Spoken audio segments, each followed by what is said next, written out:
안녕하세요. 살아가는데 가장 중요한 건 성공만이 아니라고 생각하는 40대 여자입니다.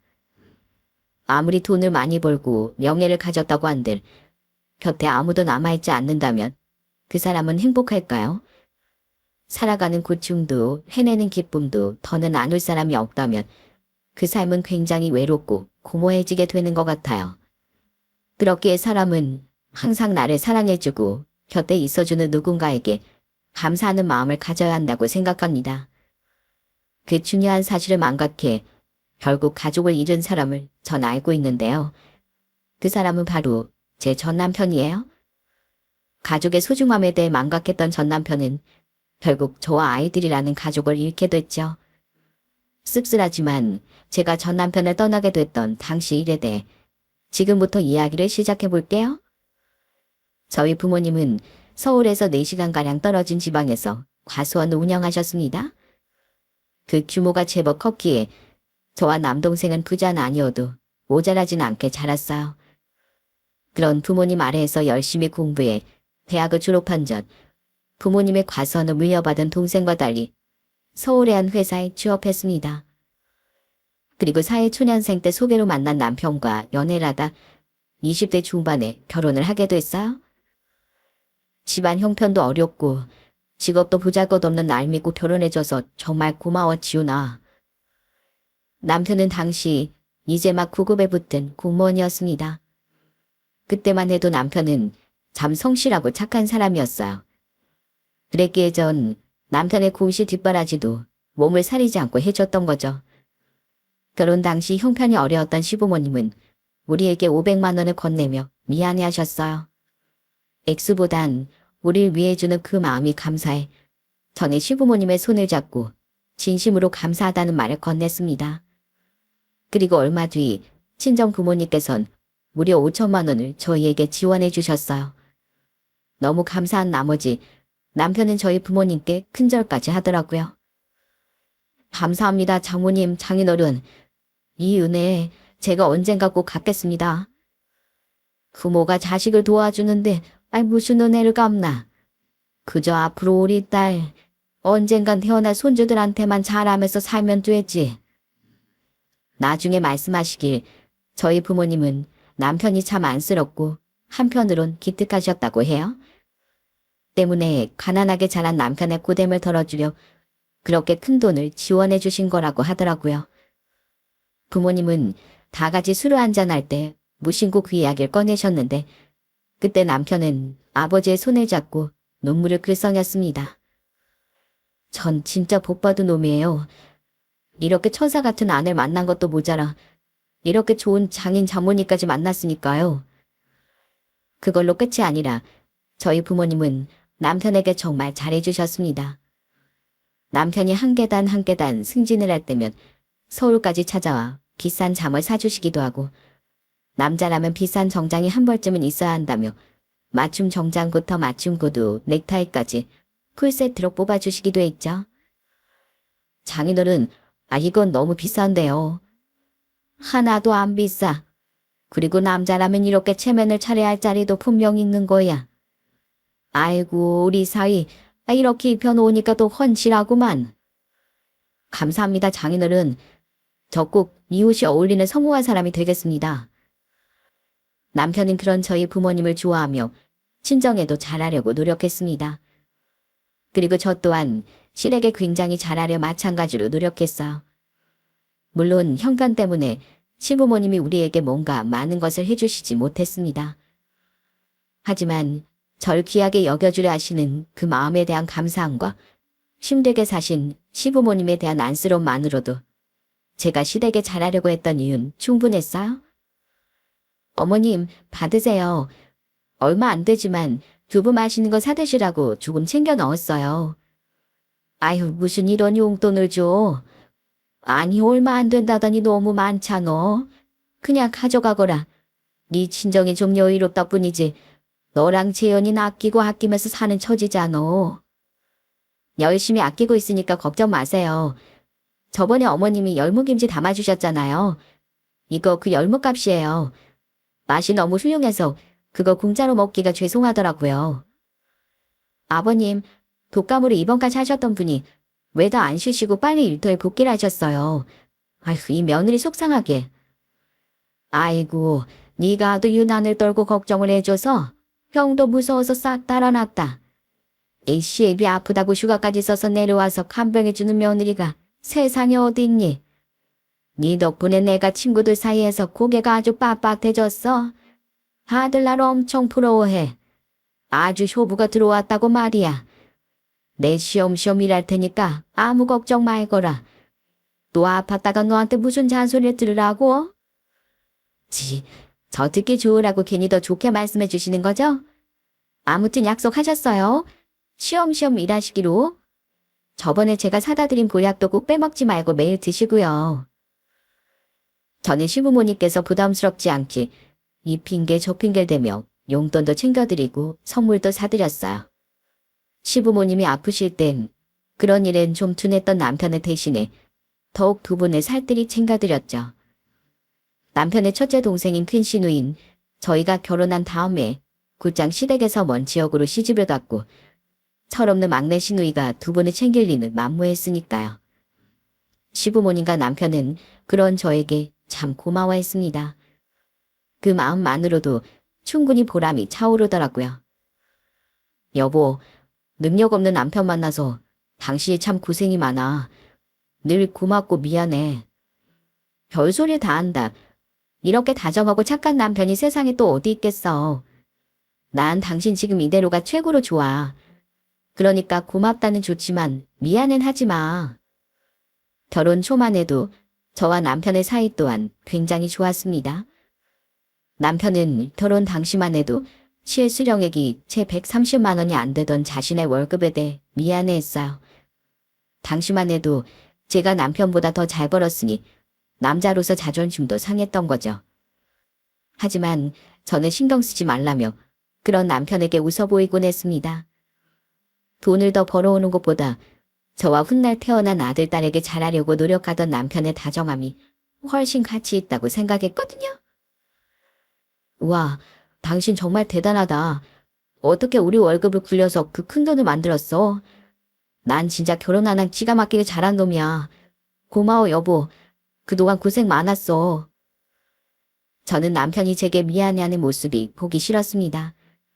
때문에 남편의 기도 살리고 가족 모두를 위해 정말 열심히 돈을 모았어요? 안 입고 안 먹으며 돈을 쪼개고 또 쪼개 모았죠? 그 결과 우린 썩 넓지 못한 빌라에서 아파트로 이사도 갈 수 있었습니다. 결혼한 지 고작 몇 년이 채 안 되어서요. 비록 그랜드 아파트도 아니고 연식도 좀 되긴 했었지만 정말 뿌듯했습니다. 이 순간을 위해 제가 애 둘을 임신했을 땐 만사까지도 쉬지 않고 일을 하고 이후로도 다 회복되지 못한 몸을 이끌고 최대한 빨리 복직을 했구나 싶더라고요. 여보, 주말인데 또 나가? 오늘 윗분들 등산 가신다는데 따라가서 뭐라도 손을 보태드리려고. 당신이 직접 부른 것도 아니라며. 근데 거기 지역고 가야겠어? 안 부르셨어도 그렇게 계속 얼굴 비추고 자라면 분명 빛을 발할 날이 올 거야. 나 때문에 고생하고 산 당신, 내가 꼭 호강시켜주려면 하루라도 헛주로 살지 말아야지. 남편은 그런저로 호강시켜주겠다며 정말 열심히 일했습니다. 상사들이 모이는 사석에 따라다니는 것도 따라다니는 거지만 남편은 일도 정말 열심히 했어요. 무슨 프로젝트라도 참여하게 되면 온종일 머리를 싸매고 고민하며 일에 몰두했죠. 그러니까 남편은 승진의 사활을 걸었던 겁니다. 심지어 남편은 자신에게 갑질을 하는 상사들에게도 싫은 소리 한 번 안 했습니다. 뭐, 대리운전을 해주러 간다고? 이 밤에? 내가 먼저 언제든 불러달라고 부탁드렸어. 그래서 평소에 날 얼마나 예뻐하시는데 일도 잘하는 사람이 싹싹하기까지 하다고 말이야. 세상에 깨끗하고 청렴한 공무원분들이 훨씬 많다지만 아무래도 위계질서가 있는 곳인지라 남편의 헌신을 이용해 먹는 상사도 간혹 있었어요.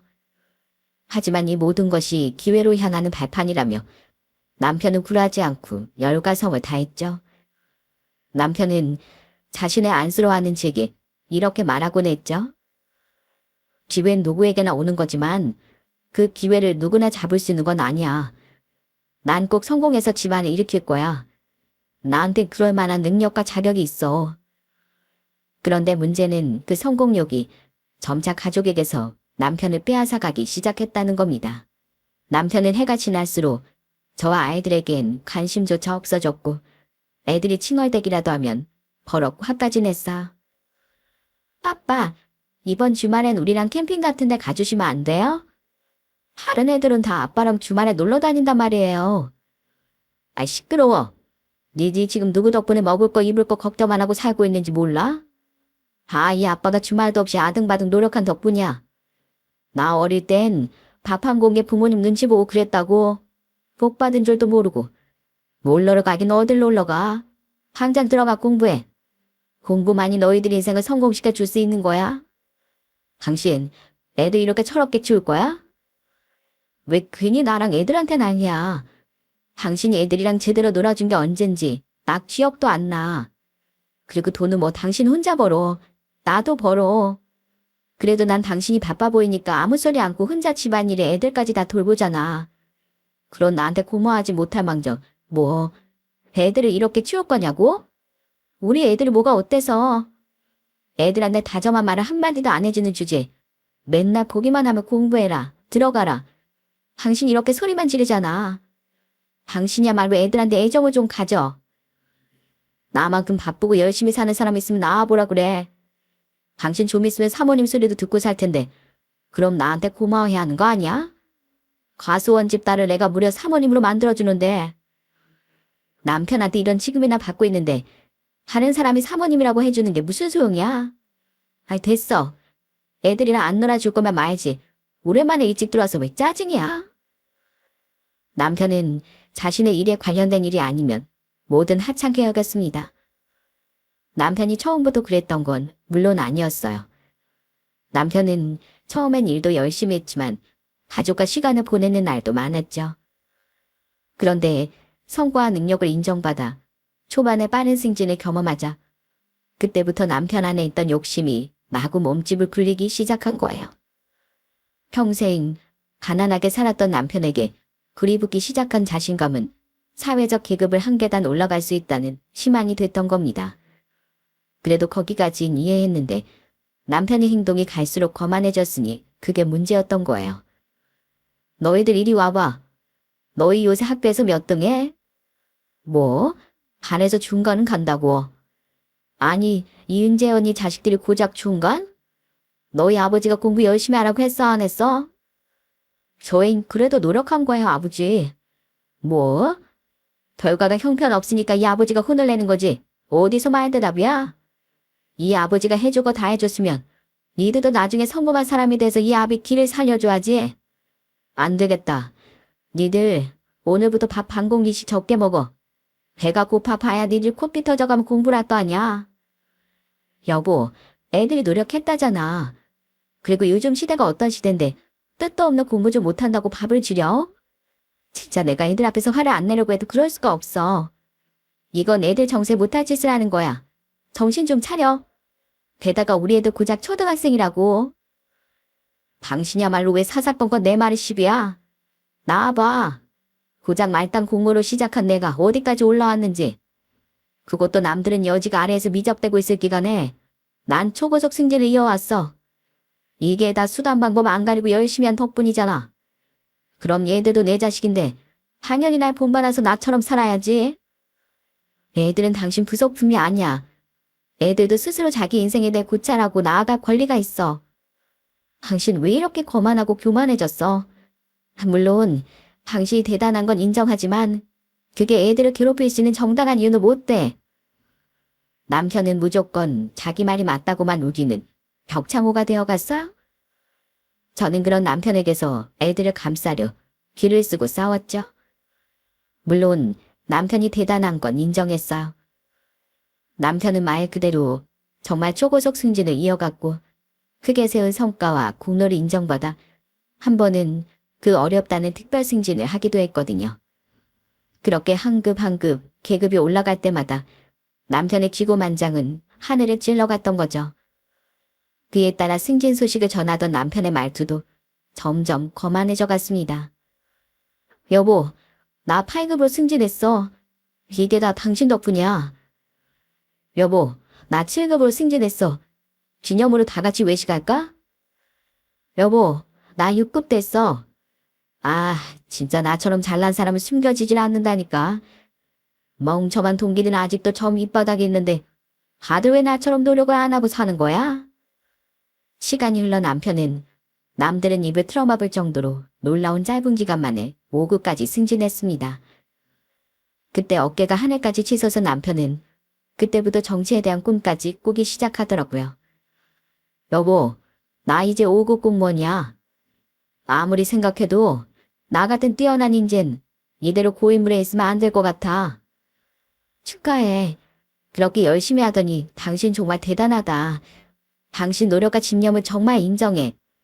그런데 고인물이라니? 나 아무래도 더 넓은 판으로 나가야 할 것 같아. 이대로 인맥도 잘 쌓고 더 위로 올라가서 나 정치에 한번 도전해보려고. 지금 당장은 아니더라도 충분한 시간을 투자하면 분명 해낼 수 있을 것 같아. 가족도 제대로 돌보지 못하는 사람이 어떻게 국민을 돌볼 수 있겠냐고 말하고 싶었습니다.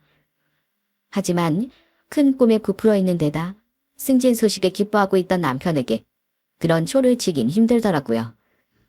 아무리 미운 구석이 있어도 제 남편인데 아내가 돼서 힘 빠지는 말만 늘어놓기 싫었어요.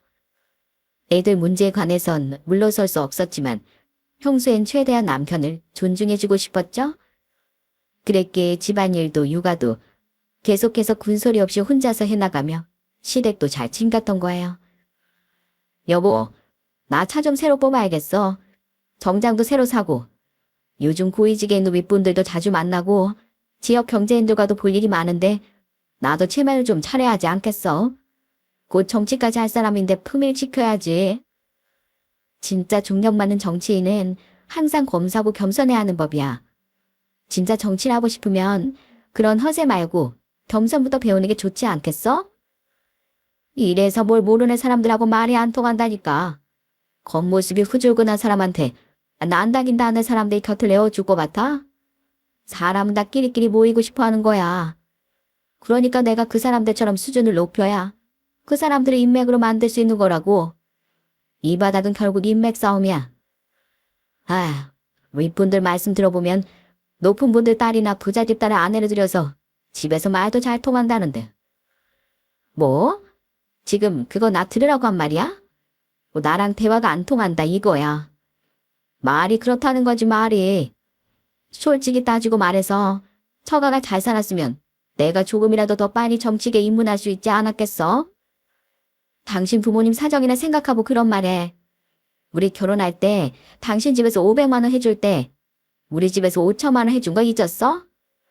게다가 우리 부모님이 당신한테 얼마나 잘해주셨어? 내가 돈 가지고 잘했다 못했다 말하긴 싫지만 당신 지금 하는 말이 너무 괘씸해서 하는 말이야.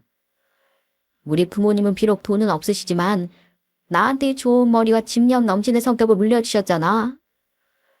남편은 갈수록 허세만 늘어갔습니다. 경제인들과 고위직 상사들 뒷공무를 쫓아다니며 자꾸 허상에만 빠져갔던 거죠. 그러면서 이젠 저와 친정까지 무시하는 발언을 하는데 정말 기분이 나빠서 참지 못하겠더라고요. 그리고 남편은 점점 시댁과 친정을 차별하기까지 했습니다. 남편이 친정 부모님께 무례하게 굴었다는 건 아니지만 친정에 가기도 귀찮아하고 챙길 땐 시댁만 얌체같이 챙겼어요? 시댁엔 지난달엔 2번이나 다녀왔는데 왜 우리 부모님 뵈러는 가기 싫다는 거야? 저번에도 나 혼자 애들만 데리고 다녀왔잖아. 우리 부모님이 오직 서운했으면 그러시더라. 윤서방은 얼마나 큰 중책을 맡았길래 이렇게 공사다망하냐고. 우리 집은 1시간 조금 더 걸리면 가는데 저가 너무 멀잖아. 그런 사람이 저번에 큰아가씨 어떻게 사는지 본다고 그 남쪽 끝까지 다녀왔냐? 내 동생이니까 그렇지. 장인 장모님도 중요하지만 어쨌든 나한테 제일 소중한 건 우리 부모님이랑 내 동생들 아니야? 그렇게 우리 부모님도 중요하게 생각해서 저번에 외국 출장 다녀와서 우리 부모님 선물만 쏙 빼놓고 시댁 식구들 선물만 사왔냐? 그리고 당신 저번 명절에 친정에서는 아무 말 없더니 어머님 아버님께는 200만 원이나 들고 왔더라. 어머님은 당연히 내가 아는 줄 알고 고맙다고 말씀하셨는데 내가 몰랐던 걸 아시고 엄청 미안해하셨어. 어머님은 괜히 민망하게 무슨 죄야? 내가 나 낳아주신 부모님께 그 정도도 마음대로 못 드려? 그래서 나 낳아주신 우리 부모님께 내가 따로 챙겨드렸다. 왜? 내가 지금 돈 때문에 그래? 난 양가 차별하지 않으려고 당신하고 뭐든지 상의해서 부모님 때 챙겼어. 그런데 당신은 예전엔 그렇게 고맙다 감사하다 하더니 이젠 우리 부모님은 무시하고 당신 부모님만 챙기고 있잖아. 괜히 자기도 찔리니까 나한테는 아무 말도 안 하고. 사람이 왜 그렇게 치졸해? 물론 성공해서 자기 가족을 챙기는 거야 자율하지만 저는 그 심보에 화가 나고 서운했던 겁니다. 오죽 남편이 치사하게 굴었으면 중간에서 시부모님이 대신 저에게 사과하곤 하셨어요? 제가 말하지 않았어도 눈치가 빤하니 눈치를 채시고서 말이죠. 그렇게 시부모님은 참 좋은 분들이셨는데 자식인 남편은 대체 왜 저러나 싶더라고요. 그래도 애들도 있고 하니 산 세월을 생각해 부글부글 끓고만 있던 어느 날엔 막내 시누이가 또 제 속을 뒤집더군요. 막내 시누이는 저희 딸이 중학교 2학년, 아들이 고등학교 1학년일 때 이혼을 당했습니다. 뒤늦게 결혼을 하긴 하더니 곧장 직장도 그만두고 사치만 일삼다 고작 결혼 3년 만에 쫓겨난 거죠. 그리고 그때 시누이는 홀로 서기 위해 구직을 하겠다며 서울에서 떨어진 시댁이 아닌 저희 집으로 왔더라고요. 저에게 상의도 없이 막무가내로 말입니다. 아무리 그래도 말은 하고 오셨어야죠. 저 말했는데요. 오빠한테요. 네, 그리고 가족 좋다는 게 뭐예요. 이혼당한 시누이가 불쌍하지도 않아요? 새언니 참 야박하다. 원래도 너무 생각 없이 막말을 하던 시누이를 별로 좋아하지 않았었는데 지가 찼습니다. 저는 아직 집에 들어오지 않았던 남편에게 전화해 따졌어요. 그러자 남편은 뭘 그런 걸 갖고 그러냐는 듯 시큰둥하게 이러더군요. 그럼 못 받아대서 갈 곳 없는 동생을 집에도 못 받아줘? 당신한테 미리 말하든 안 했다 뭐가 문제야? 어차피 받아줬을 건데. 애가 쭉 눌러 살겠다는 것도 아니고 서울에 새로 구직하고 짓고 하면 나가겠다잖아. 가족끼리 그 정도는 좀 참아줄 수 있는 거 아니야? 어떻게 사람이 배려가 없어도 이렇게 없을 수 있답니까? 그나마 제게 미안해했던 건 뒤늦게 그 사실을 알게 된 시부모님이었어요. 열딱지가 났지만 그래도 잠시만 머물겠다는 시누의 말을 저는 꾹 참기로 했습니다. 남편 말대로 이혼당하고 갈 곳도 없던 시누이, 제 동생이라고 생각하면 차마 곧장 내쫓을 순 없겠더라고요.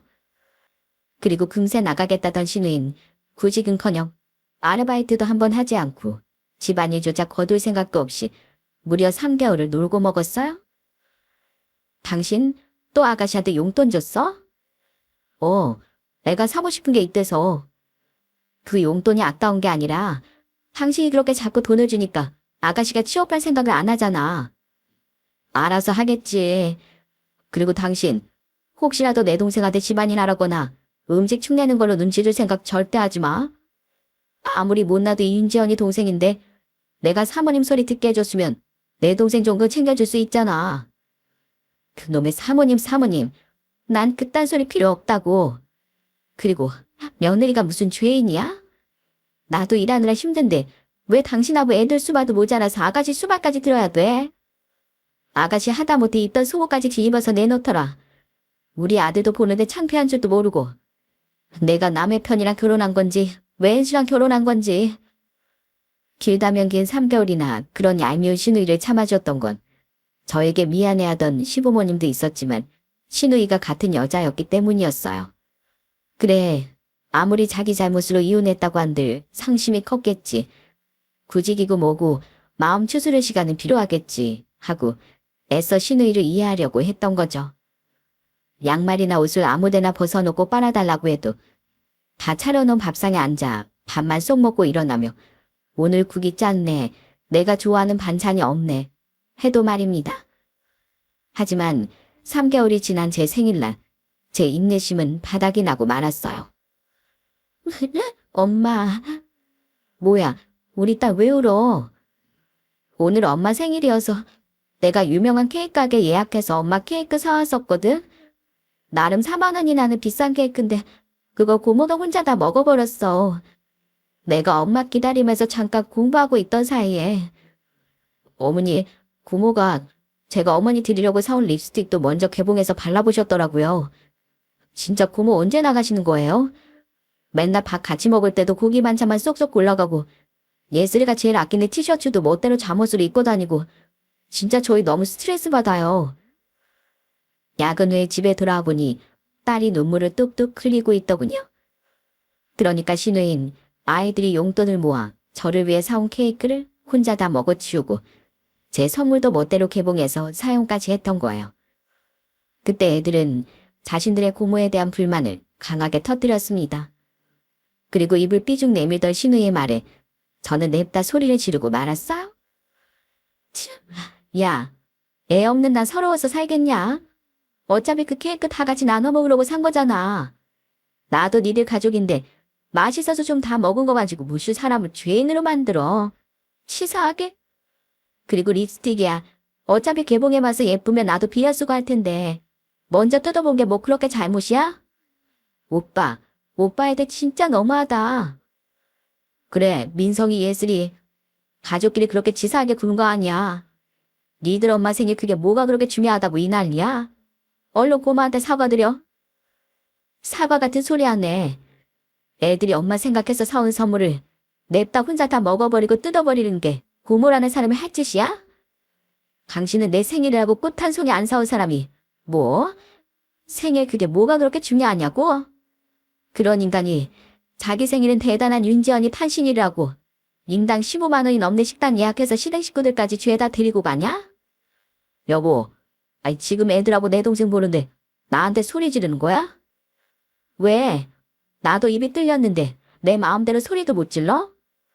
당신 혼자 잘 나가서 거기까지 올라가고 당신 부모님, 동생들한테 잘할 수 있게 된 것 같아? 물론 당신 노력도 있었지만 그 뒤엔 분명히 내 노력과 헌신이 있었어. 당신이 공무원이 되기 전부터 뒷바라지한 바로 나. 근데 그런 내 생일, 내 고생은 부모 대가리 마냥 잊어버리고 당신 동생만 다 이해해달라고? 난 더 이상 못해. 새언니, 뭘 이해 못하겠다는 거예요? 아가씨 행동 전부 다요. 내가 무슨 아가씨 하녀예요? 자기 속옷 하나 제대로 뒤집어 놓지도 않는 아가씨 행동을 난 그래도 최대한 이해해 주려고 노력했어요. 근데 고마워하기는커녕 불만만 많고 하다못해 조카들이 코 묻은 돈으로 산 것들까지 당연하게 뺏어간 아가씨를 내가 더 이상 왜 이해해줘야 돼요? 애들 목이 창피한 줄 아세요? 어머, 무서워라. 알겠어요. 이제 좀 조심하면 되잖아요. 그리고 안 그래도 저도 그 편에서 나가려고 했거든요. 저는 남편이고 신우이고 뭐고 다 잡아먹을 듯이 길길이 날뛰었습니다. 그러자 천하태평하던 신우인 잔뜩 위축돼서 제 눈치를 보더라고요. 그리곤 대뜸 그날 밤에 도망가듯 시댁으로 들어가 버렸죠. 그리고 그 뒤로도 한참 동안을 제대로 취업도 않고 형편 어려운 시부모님께 빌붙어 살았어요. 이후 남편은 얼렁뚱땅 아무 일도 없었다는 듯 굴었지만 제 마음엔 남편에 대한 정남이가 한층 더 뚝 떨어진 뒤였습니다. 그렇게 우리 사이는 점점 더 멀어져 갔죠. 아이들 또한 남편을 굉장히 불편해했고 같이 소파에 앉게 되기라도 하면 아이들은 은근슬쩍 자리까지 피했어요. 저는 정말 많은 고민을 했습니다. 애들이 한참 예민한 시기였던지라 대체 뭐가 맞는 행동인지 결론을 내리기 힘들었거든요. 저도 친정도 무시하는 남편이 꼴도 보기 싫었지만 저는 아이들을 위해 참고 살았어요. 그런데 애들이 남편을 그렇게 불편해하기까지 하니 애들이 상처받지 않게 하기 위해 조금 더 참고 살아야 하는지 아니면 차라리 이혼하는 게 아이들을 더 위해주는 방법인지 헷갈리더라고요. 남 일이면 이래라 저래라 훈수라도 두겠지만 막상 내 일이 되니 정말 쉽지가 않더라고요. 저와 비슷한 사연을 가진 사연자분들이 왜 이런 상황에 참고 사는지 답답할 때들 있으시죠? 하지만 비슷한 시기를 겪었던 사람으로서 저는 답답하긴 해도 이해가 가긴 가더라고요. 애들 문제가 중간에 끼어 있으면 부모로서 정말 경솔하게 행동하기 어려우니까요. 하지만 시누이 일이 있던 이듬해, 그러니까 남편이 무려 19년 만에 이례적이고 초고속인 승진으로 4급 공무원이 됐던 해 추석에 제 인내심은 뻥 터져버리고 말았어요. 뭐가 어쩌고 어째? 그때 남편이 별다른 사고를 친 것도 아니었습니다. 그저 부풀 대로 부풀어있던 풍선에 날카로운 바늘구멍 하나가 났던 거죠. 추석 전전날 저녁, 저는 남편에게 황당한 말을 듣게 됐어요. 다음날 아침 일찍 음식 준비를 위해 시댁에 갈 준비를 하고 있는데 남편이 대뜸 이번 추석에 친정엔 안 가겠다고 말을 하는 거예요.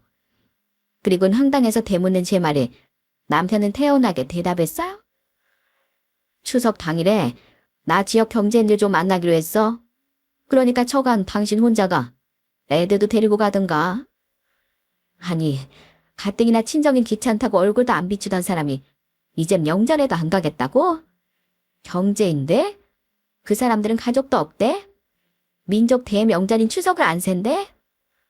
못 나오는 사람은 못 나오지. 중요한 자리는 아니고 간단하게 술 한잔 곁들이는 자리야. 그러면 당신도 안 가면 되잖아. 경제인도 아닌 공무원이 사람이 왜 그런 자리까지 다 끼면서 처발한단데? 내일 있는 모임도 참석 못하는데 그날만은 가야지. 내일하고 명절 당일 아침까진 부모님 댁에 있어야 하잖아. 그래도 명색이 명절인데 장남이 집을 지켜야지. 진짜 기가 차서. 자기 부모님만 부모고 우리 부모님은 필요 없다 이거야? 그래, 그럼 나도 내일 시댁 가서 음식 안 하고 바로 친정 갈게. 공평하게. 그 말도 안 되는 소리 하지 마. 우리 집안을 뭘로 보는 거야? 명절에 하나뿐인 며느리가 안 오면 우리 부모님이 얼마나 서운해하시겠어? 당일 점심에도 하면 되잖아, 처가는. 나 빼고 당신 혼자. 뭐 이런 인간이 다 있어. 이것은 내로남불 아냐? 게다가 제가 약이 오를 대로 올라서 저도 시댁에 안 가겠다고 했더니 발끈하더군요. 세상에 이런 내로남불이 어디 있답니까? 맨날 잘난 윤시지방거리더니 친정에서 받은 건 하나 생각도 안 하고 남편은 시댁만 중요하다고 우기더라고요. 그 그룹들 눈을 보는데 정말 환멸이 밀려왔습니다. 그리고 결국 참고 참았던 제 인내심이 터져버린 거예요. 그와 동시에 숱하게 고민했던 이혼에 대한 결론이 난 전 화장대로 달려봐 서랍을 열었어요. 이게 뭐야? 뭐긴 뭐야, 이혼설이지. 그래, 친정 가지 마. 근데 나도 시댁 안 갈 거야. 영원히. 친정도 앞으로는 당신 없이 영원히. 아주 검은머리 파뿌리 될 때까지 혼자 갈 거야. 제가 그 서랍에서 꺼내 남편의 얼굴을 향해 던진 건 바로 이혼설이었습니다. 항상 망설이며 고이 모셔두기만 했던 벌판장이었죠. 남편은 제 말을 듣고 이혼 서류를 보더니 표정이 싹 굳더라고요. 이혼? 이혼이 장난이야? 나 정치할 사람이야. 그런 사람한테 이혼이 얼마나 큰 흠인 줄 알아? 당신은 인성 자체가 흠인데 그깟 흠 하나 더 생긴다고 티가 날 것 같아? 뭐? 흠? 그래, 흠. 정치? 내가 그동안 꼭 참고 말을 안 했는데 오늘은 해야겠다. 정신은 뭐 아무나 아니? 그래, 당신 잘나서 그 대단한 4급 공무원도 됐어. 그런데 세상에 잘난 사람이 당신 혼자인 줄 알아? 진짜 정치의 뜻을 두려면 당신 인성부터 다시 깍박 씻고 정돈해. 당신한테 그렇게 잘해준 우리 친정 부모님한테도 공식 뒷바라지하고 그렇게 열심히 내조했던 나한테도 고마운 줄 하나 모르는 사람이 정치를 어떻게 제대로 하겠어? 감사할 줄 모르는 사람이 국민의 마음을 어떻게 헤아리겠냐고. 자식을 키우는 일도 건성건성의 사람이 나라를 키워? 지나가던 개가 없겠다. 속으로만 담아뒀던 제 윽박지름에 남편의 얼굴은 순식간에 달아올랐습니다. 저는 멈추지 않고 계속 소리쳤어? 왜? 약 올라? 열받아? 근데 판봐도 못하겠지? 내 말이 틀린 게 하나도 없으니까. 뭐? 고위직 정치인들은 좋은 집 딸들 만나서 대화도 잘 통하고 처가덕도 많이 본다고? 그런 집 딸들이 애초에 당신하고 결혼을 왜 했겠니? 자기 처진 생각도 못하고 판세만 따라다니면서 가랑이가 찢어지기 직전인 당신을 그런 집안에서 왜 사이를 들이겠냐고? 꿈 깨라 인간아. 정치도 진짜 나라를 위해서가 아니라 자기 성공력을 위해 산다는 사람을 누가 뽑아주겠냐? 당신 말 다 했어? 더하면 나 진짜 안 참어. 나야말로 더는 안 참아. 너 같은 인간도 남편으로서 존중해준다고 참고 참은 내가 말미잘이고 천치다. 세상에 비웃는다고 해도 내가 할 말이 없어. 네가 그렇게 무시하는 나랑 친접은 네 가족 목록에서 빠져줄 테니까 어디 그렇게 잘난 윤씨집안만 잘 챙기면서 잘 살아봐. 당신 같은 인간이 정치인으로 대성하면 내 손에 찬해지진다. 나 분명 동거했어. 나 지금 2번 참았다. 어쩌라고 쪼다야. 2번을 참든 200번을 참도 혼자 알아서 해. 내가 진짜 이혼하자고 하는 것 같으니까 자존심 세우면서 현실 부정하고 싶나 본데 이미 게임 끝났어. 혼자 어디 잘 먹고 잘 살아봐라. 센 척을 했지만 남편은 흔들리는 눈빛으로 계속 저를 붙잡으려고 했습니다. 그렇게 절 무시하더니 막상 이혼하자니까 될지 안 될지도 모르는 정치인 인생이 걱정이 됐던 모양이더라고요. 아니면 제가 자신을 진짜 떠날 거라곤 상상해 본 적도 없거나요. 그러거나 말거나 저는 남편을 두고 곧장 친정으로 가버렸습니다. 간단한 짐과 함께 2 아이도 차에 태우고서요. 이런 상황에 애들은 당장 어떻게 해야 하나 잠시 고민했지만 그럴 것도 없던 게 애들이 먼저 저를 따라 나서더라고요. 아버지랑 셋이 있을 생각하니까 벌써부터 숨 막혀 엄마. 우린 엄마랑 무조건 같이 갈 거예요. 설마 아버지랑 이혼할 때 저희 안 데리고 가실 건 아니죠? 하고 말하면서요. 그렇게 잘난 척하던 남편은 저뿐 아니라 아이들에게까지 한순간에 버림을 받았던 거예요. 아이고 지훈아, 이 야밤에 갑자기 어쩐 일이야? 윤서방은? 아이고 우리 강아지들 얼른 들어와. 갑자기 들이닥친 절 보며 부모님과 합가해서 살고 있던 남동생 내외는 굉장히 놀랐습니다. 저는 우선 아이들을 방으로 들여보내고 가족들에게 자초지종을 설명했어요. 눈물도 나지 않고 열불만 터져 눈앞에 맥주를 벌컥벌컥 들이키면서요. 그때 아빤 제 등을 쓰다듬으며 한숨을 쉬셨죠. 에휴, 네가 별말 안 했어도 우리도 눈치가 있는데 윤서방이 편해도 너무 편한 걸 어떻게 몰랐겠니? 그래, 잘 결정했다. 가정을 지키는 것도 중요하지만 아닌 것 같으면 돌아설 줄도 알아야 하는 거야. 그리고 지금은 몰라도 윤서방 같은 사람은 나중에라도 반드시 후회하기 마련이다. 그러니 억울해하거나 분통 터져 할 것도 없고 그저 앞으로 내 애들이랑 셋이 잘 살아갈 생각만 하거라. 그때 아빠의 말씀은 제게 큰 힘도 되고 위로도 되어 주었습니다. 다음 날 전 시어머니께 전화해 사정을 말하며 이혼할 거라는 말씀을 드렸어요. 그래도 시부모님은 좋은 분들이었으니 놀라시기 전에 먼저 인사를 드려야 할 것 같았거든요. 죄송해요 어머님. 저도 정말 끝까지 가정을 지키고 싶었는데 더는 안 되겠어요. 저도 자식인데 저희 부모님을 무시하는 사람을 더는 남편으로서 존중해 줄 수 없어요.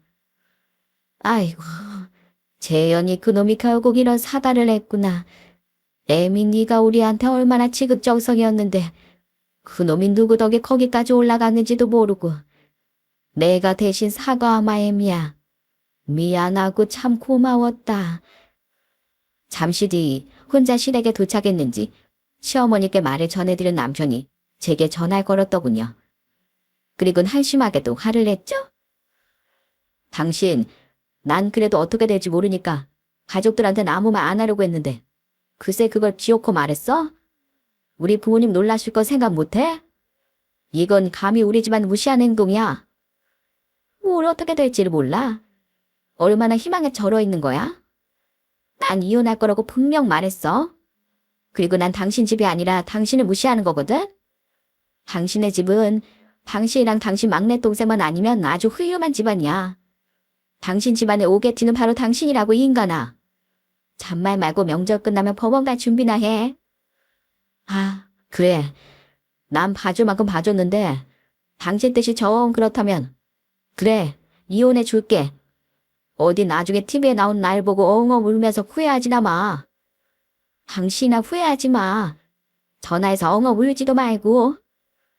그렇게 명절이 끝난 후 저는 아이들과 임시거처를 얻어 머물다 집을 구해 이사를 했습니다.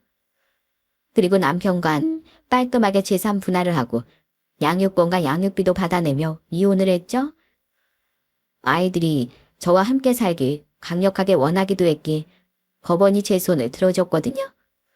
솔직히 처음엔 아무리 아빠를 싫어했어도 아이들이 힘들어하진 않을까 걱정이 되더라고요. 하지만 아이들은 이제 정말 숨통이 트인다며 너무 행복해 하더라고요. 심지어 그렇게 하기 싫어하던 공부에도 뒤늦게 재미를 붙였습니다. 전엔 하도 아버지가 강요해서 저도 예슬이도 공부를 더 싫어했던 것 같아요. 그런데 그런 아버지 잔소리가 없으니까 오히려 지금은 더 재미도 있는 것 같아요. 아버지가 시켜서가 아니라 대학에 가고 싶다는 마음이 드니까 자발적으로 더 하고도 싶고요. 맞아, 엄마. 아빠는 우리한텐 관심도 없었으면서 맨날 빡치기만 했잖아. 맨날 우리 듣는 앞에서 외갓집도 무시하고 우리 외할머니 외할아버지가 얼마나 좋은 분들인데 그럴 때마다 우리 진짜 화났었어. 아이들이 마음 편해하니 그건 다행이라고 생각했지만 한편으론 참 미안하고 씁쓸했습니다. 아이들에게 힘든 가정 환경을 만들어줬다는 사실 때문에요. 때문에 전 앞으로 아이들에게 아빠의 빈자리까지 모두 채워줄 수 있는 든든한 엄마로서 살아가려고 노력할 거예요. 그리고 저 또한 새로 시작하게 된 제2의 인생을 아주 힘차게 살아보려고 합니다. 한편 제가 남편과 이혼한 지 2년이 다 되어가는데 얼마 전 남편에게서 전화를 한 통 받았어요. 아이들이 있다 보니 저는 무작정 전 남편의 연락을 피하지 못했거든요. 그런데 저와 이혼한 지 얼마나 됐다고 전 남편의 처지는 전과 달리 꽤 기울어 있더군요. 여보. 뭐야, 당신 술 마셨어? 속상해서 한잔 했어. 여보, 나 얼마 전에 5급으로 강등당했다? 뭐? 왜? 아니, 지역업체 사람들이 나한테 앞으로 잘 부탁한다고 선물을 주더라고. 그렇게 비싼 것도 아니었어. 근데 누가 그걸 내부에 꼰지른 거야. 그래서 그 살림에 보탬도 안 되는 선물을 뇌물이랍시고 나를 강등시켜버렸어. 내가 평소에 나를 위해 얼마나 열심히 일했는데 고작 그깟 선물 쪼가리 몇 개 받았다고 진짜 너무하지 않아? 강등된 날 누가 또다시 승진시켜주겠어. 이미 윗선에 딱 찍혔을 텐데. 그렇게 되자마자 경제인들도 윗선에서도 날 모른 채 하더라. 정치고 뭐고 내 인생 완전히 꼬였어. 높은 자리에 있을수록 행동을 조심했었어야지. 당신이 잘못해놓고 누굴 원망해? 그리고 이제 우리 남남인데 그걸 왜 나한테 하소연이야? 딴 데 가서 해. 다른 데 하소연할 데가 어딨어. 맨날 이쪽으로만 사람들을 만났지. 이런 말 할 사람은 아무리 생각해봐도 당신밖에 없더라. 여보, 나 요즘 당신의 빈자리가 너무 뼈저리게 느껴져. 가정불 불러서 살림을 맡겨봐도 당신이 하던 것만큼 깔끔하지도 밥이 맛있지도 않고 집에 온기랍은 하나도 느껴지지 않아. 내가 집에 돌아오면 인사해주던 애들 목소리도 그립고 나한테 잔소리해주던 당신 얼굴도 너무 그리워. 당신이 그렇게 좋아하는 부모님하고 동생들 있잖아. 거기다가 얘기해. 우리 부모님은 나한테 은혜도 모르는 놈이라면서 나만 보면 화를 내고 잔소리 하시는데 내가 무슨 말을 더 하겠어. 둘째야 자기 먹고 사느라 바쁘고 막내는 잠깐 집에 들어와 살았었는데 내가 내쫓아버렸어. 당신도 애들도 없으니 자기가 들어와서 살고 싶다길래 집안일이나 해보라고 오라고 했거든? 그런데 집안일은커녕 집은 나 혼자 있을 때보다 더 돼지우리해. 맨날 용돈만 달라고 송하더라고. 이제 예전에 당신이 왜 그렇게 걔 때문에 화를 냈었는지 알 것 같았어. 너무 늦었지만 그때에도 평소에 당신하고 정말 무시했던 것도 정말 미안해. 전 남편은 이제 와서 후회한다며 제발 돌아와 달라고 어머 울기까지 했습니다. 있을 땐 고마운 줄 몰랐었지만 없어져 보니 제 소중함을 알겠다고요. 하지만 이미 돌아간 마음조차 남아있지 않던 전 야단치듯 이렇게 말하곤 전화를 끊었어. 이미 늦었어. 난 당신한테 정말 오랜 시간 동안 기회를 줬어. 나도 정해진 체력이라는 게 있는 사람이고 당신 옆에서 버틸 체력은 진짜 고갈된 지 오래야. 그러니까 난 날 위해서도 애들을 위해서도 당신하고는 절대 재결합하지 않을 거야. 여보, 나 이제 당신 여보 아니거든? 그리고 당신은 고작 선물 몇 개 받았다고 강등당한 걸 억울해하는데 이건 내가 확실히 짚고 넘어가야겠어. 다른 공무원들은 뭐 그런 걸 받을 줄 몰라서 안 받는 게 아니라 원칙을 지키는 거야. 누구보다 청렴 결백해야 할 공무원의 신분을 자각하고서. 그런데 그런 사람들이랑 다르게 부패 공무원 놀이하면서 자기 무덤을 직접 판 건 당신이야. 그리고 당신 같은 몇몇 때문에 깨끗하게 열심히 일하는 대다수 공무원들 욕먹는 거야. 그러니까 공무원 얼굴에 먹칠 그만하고 제발 정신 차려. 끊어. 이후 마지막 양심은 있었는지 전 남편은 더 이상 제게 매달리지 못했습니다. 그렇게 전 남편은 승승장구하던 길에서 브레이크가 걸린 지 지금은 혼자 쓸쓸히 지내고 있어요. 그렇게 연줄연줄거리던 사람들에게 외면당한 채로요? 이제 와서 후회한들 어떠겠습니까? 이미 저는 전 남편과 다른 길을 걷고 있고 제 아이들과 열심히 살아가느라 전 남편에게까지 신경 써줄 여유는 없는데요? 그래도 같이 산 세월을 생각해 앞으로 전 남편이 제발 정신 차리고 아직 곁에 남은 가족의 시부모님께 효도하며 똑바로 살기를 바라줄 뿐이죠. 간혹 주위를 보면 제 남편처럼 성공욕에 눈이 멀어 가족을 등한시하고 그걸로도 모자라 거만함에 취해 살아가는 사람들이 있더군요. 그 거만함과 욕구는 더 큰 욕심이 되어 결국 자신을 잡아먹게 될 거라는 것도 모르고 말입니다.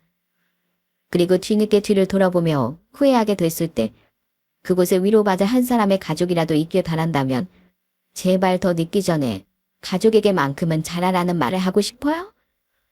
힘들 때 내 곁을 지켜준 가족에게조차 잘하지 못하는 사람이 나란 일을 하거나 회사의 높은 자리에 올라간다고 한들 국민 한 사람, 직원 한 명 모두를 소중히 여길 수 있겠습니까? 진정한 성공은 내 가정을 잘 지키는 일로부터 시작된다는 걸 많은 분들께서 꼭 잊지 말았으면 합니다. 그럼 전 이만 여기서 인사드릴게요. 여기까지 들어주셔서 진심으로 감사드립니다. 안녕히 계세요. 네.